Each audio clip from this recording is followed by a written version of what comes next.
Hello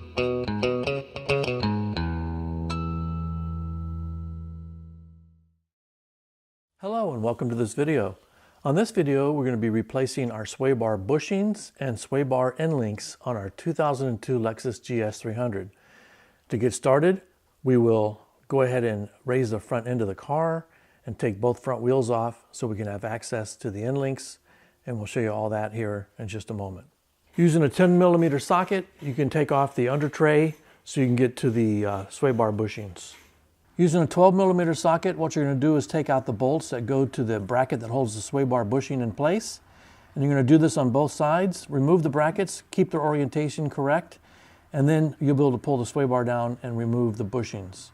Here's a new sway bar bushing made out of polyurethane and the old one made out of some kind of rubber. And you're going to take half of the lube that you get with the kit and you're going to put it inside where it's ribbed and put it on as thick as you can. And this is actually split, so it'll slide right over the bar, the sway bar where it's supposed to be located under the bracket. So you'll put it on there and then go ahead and put the bracket on. At this point, we put the new sway bar bushings in and we've loosely brought the brackets up. They're not tight, and that way we can move the sway bar while we go ahead and try to replace end links. We're going to try to replace the end links without having to take the wheels off. So we're going to give that a go and we'll talk about it here in a minute. Okay, on the passenger side, we ended up taking the wheel off to get to the sway bar link, and that's because we had to use a brass rod to knock it loose. So we have the old one out and we have the new one ready to go in, and they are left and right, by the way. So, and the new one comes with a new nut and all new hardware, so you want to make sure that you use that when you install it. We'll probably put a little bit of low strength Loctite on as well.